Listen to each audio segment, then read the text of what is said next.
stage 3 is next week, where Senate Republicans, it's now our turn to unify, to stand together with House Republicans. And then the next step, look, this may end up going back to the House, and I hope and fully believe the House will continue the fight. And if we take this to the American people, I believe the next step after that is starting to get red state Democrats. Our next guest suggests Senate Republicans get on cruise control, as in Senator Ted Cruz, and stand firm with him and Senator Mike Lee in their efforts to end Obamacare by stripping away its funding.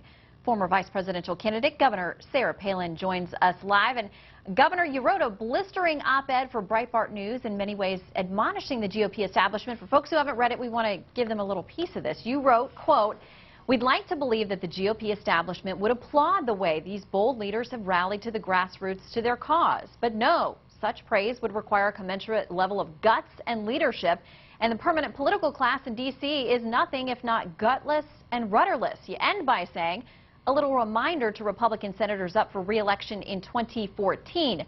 Moose season ends soon, allowing more time on one's hands. So we'll be watching your votes very carefully this week. Governor, you said a lot there in this one piece. It's getting a lot of reaction and gone viral today. What got you so fired up?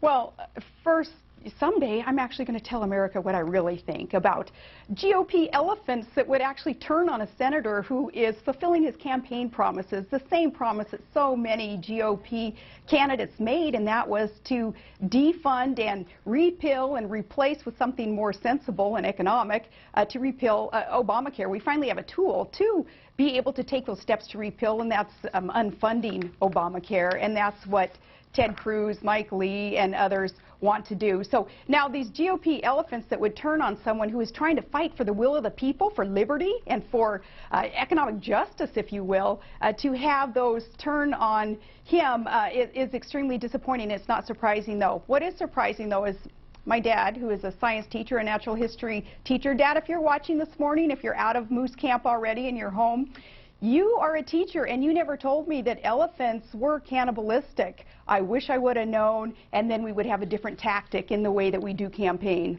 All right, let me ask you about some of the elephants that you're referencing, folks over in the Senate who are Republican senators. Senator Coburn today said, we don't have the political power to do this, to act on what the House has given them.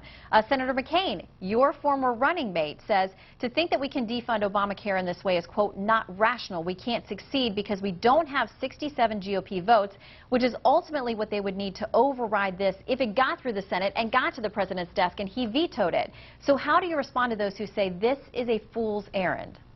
We ask as an American people collectively that they not wave a white flag and just capitulate and give in to the liberals and to those who want this socialized program of health care coverage in our nation. We don't want that. We know it's unaffordable. It's not going to work for America. And as more of us dig into what actually Obamacare encompasses, more of us say, no, enough is enough. Let's undo this and implement something that's patient-centered and market-based, and something that will make sense for our country to provide better health care coverage. So, no, don't want to wave the white flag. But what you see, though, in these attacks against Cruz and others, good, strong Republicans who are fiscal conservatives and know wisely what it is that we need to do to fulfill those campaign promises for the American people, when you see the lies, the deception, the distractions, that means mischief's going on. The mischief in this case are other very big things going on in the world that Obama would like to see distracted our minds away from,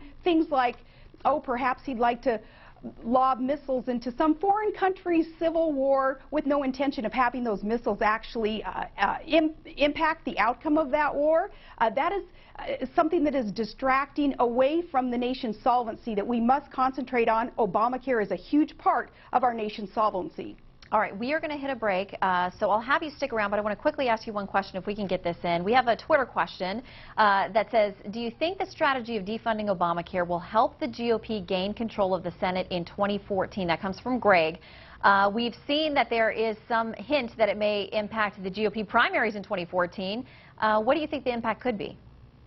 I think the impact would be positive. Remember, the legislative branch holds the purse strings. It's the one tool that they have, whether they are going to fund a program or not fund a program. They can even make individual funding requests and allocations for individual programs that we need to keep rolling in government, like our military, like national security. We don't have to shut down government, which is the hysterical cry of the left at this point, if we are to undo, unfund, defund one program, Obamacare. All right, Governor, we'll ask you to stick around. We've got a lot of questions from viewers. They want to ask about personal and professional things.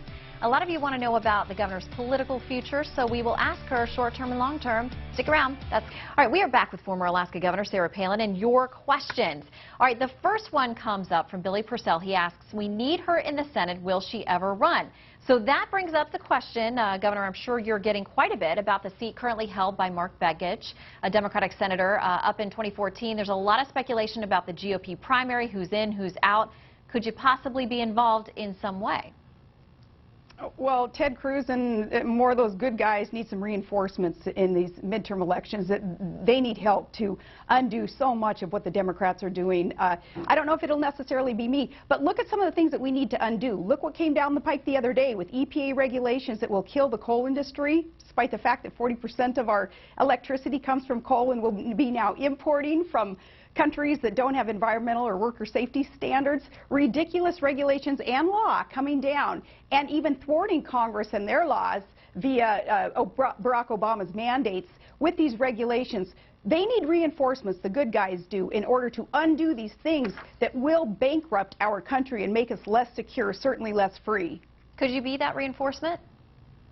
We'll see. You know, we'll see. I think it really takes someone who has a stomach for the patience necessary to live and delve in that cesspool that is Washington, D.C. It's quite corrupt. I have young children, and I want to keep them nice and pure, if you will. And Washington, D.C. would be a very tough environment for them, I will tell you honestly. It is an interesting place to live. Interesting is the word that I will use. Okay, if you don't get in yourself, would you endorse anyone in the GOP primary or wait until there is a GOP nominee?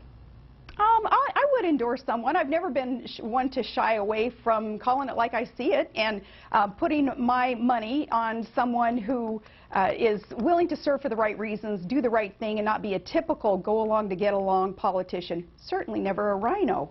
Okay, looking past 2014 to 2016, we have a question from Greg. He says, or excuse me, I'm skipping that one. From Michael, this one is, ask Sarah Palin what she thinks of Hillary Clinton and Hillary's role in Benghazi. Do you think it'll have an impact if she runs in 2016, Governor?